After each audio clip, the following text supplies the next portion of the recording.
একটা গ্রামে একটা দাদু ছিল। দাদুটা বরাবরই হচ্ছে সারা জীবন কারোর কোনো মঙ্গল দেখতে পারতো না, কারোর কোনো ভালো কাজ দেখতে পারতো না, সহ্য করতে পারতো না। সারা জীবন পরের পিছনে বাঁশ দিয়ে গেছে। সারা জীবনে পরের সর্বনাশ, পরের ক্ষতিটাই চেয়ে গেছে।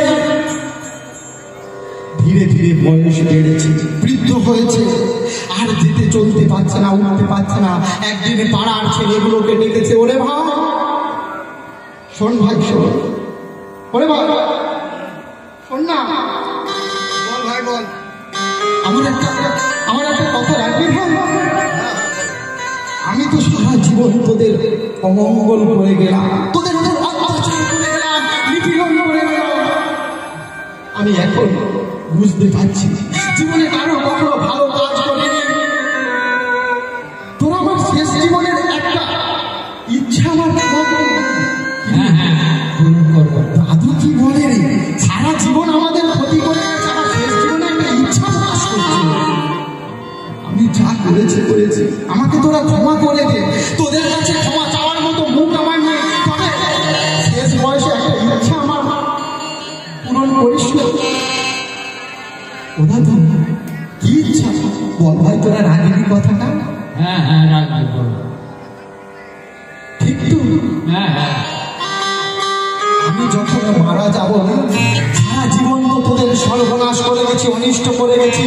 আমি যখন মারা যাব, আমি মারা যাওয়ার পরে ওই 3 মাথার করে একটা বাঁশের ডগাই করে আমাকে ওখানে দাঁড় করিয়ে দিবি।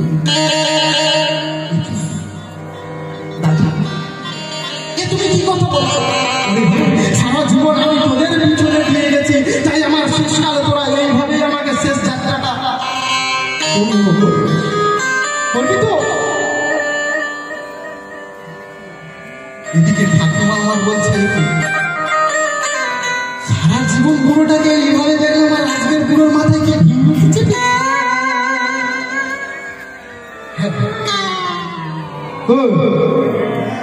কি হয়েছে? শেষ বয়সে তুমি চাল খেলতেছি রে।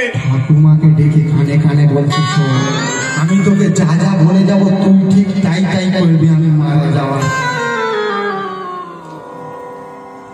ঠাকুমাকে কানে কানে বলে দিয়েছে। এইবারে বেশ কিছুদিন পরে দাদু আমার শেষ নিঃশ্বাস ত্যাগ করেছে, আর যেই না মারা গেছে ঠাম্মা আমার কাঁদতে কাঁদতে কাঁদতে কাঁদতে পাড়ার লোকগুলোকে ডেকেছে। পাড়ার লোকগুলো ছেলেগুলো এসে বলছে চল চল চল দাদুর শেষ ইচ্ছাটা পূরণ করতে হবে। ঠাকুমা বলছে ওরে ভাই ওরে, তোর দাদু যা বলেছিল তোরা সবাই মিলে একটু সাহায্য কর ভাই কর। এইবারে পাড়ার ছেলেগুলো কি করেছে, ছাড়ে গেছে ভালো দেখে একটা কেটে বাঁশ দেখেছে, পাকা শক্ত দেখে একটু সরু নিয়েছে, কারণ দাদু তো যতই হোক মানুষের পিছনে দিয়ে গেছে। শেষ জীবনে মোটার দেখেনি একটা সরু দিকে বাঁশ নিয়ে 3 মাথার মোড়ে গিয়ে আর দাদুর সব দেহটাকে নিয়ে বাঁশে করে দিয়ে টাঙিয়ে রেখে দিয়েছে। এইদিকে ঠাম্মা আমার কাঁদতে কাঁদতে কাঁদতে কাঁদতে পাড়ার ওই পিছনের রাস্তা দিয়ে ঘোড়াই বেড়ের হাট দিয়ে ঘুরতে ঘুরতে ঘুরতে ঘুরতে গিয়ে রামনগর থানায় গিয়ে কাঁদছে।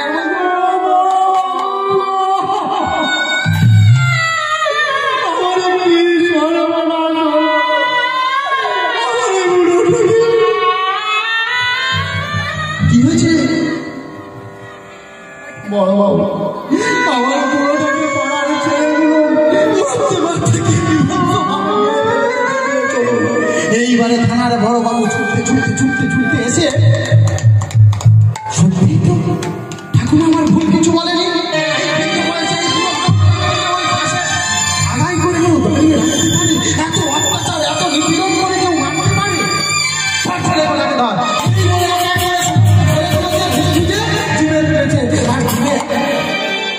রকাতে নিয়ে গেছে। তারা কখনো বসে বসে বলছে হ্যাঁ কি হলো, সারা জীবন বাঁচ হয়ে গেল, যাওয়ার সময় যাওয়ার সময়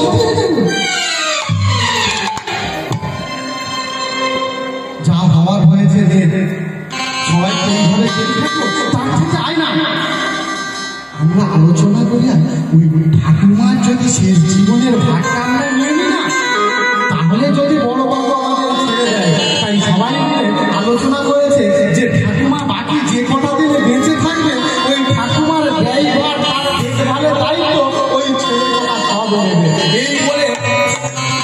বড়বাবুর কাছে গিয়ে যেই না জানিয়েছে, বড়বাবু বলছে তা তোরা যদি সবাই ওই ঠাকুমার ভাবলি তাহলে নয় তোদের রক্ষা করবো।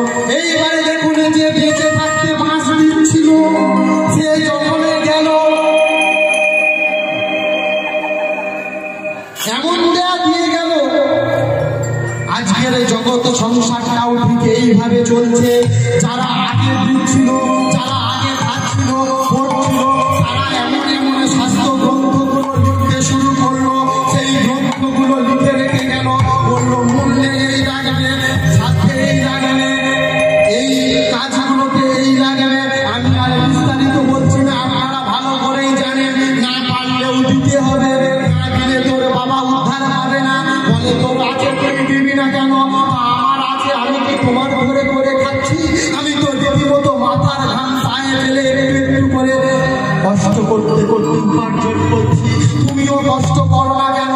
আজকের সমাজে দেখুন এইভাবে একটা শোষক শ্রেণী সবাইকে শোষণ করতে করতে করতে করতে সমাজটাকে কোথায় এসে দাঁড়া করিয়েছে।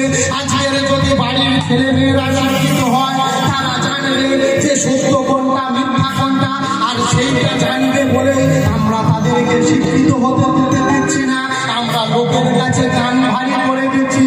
ওরে ওদের কীর্তনে শুনিস না, ওদের কথা মানিস না, ওরা হচ্ছে ধর্ম বিরুদ্ধ কথা বলে, ওরা হচ্ছে ধর্ম বিরোধী, ওরা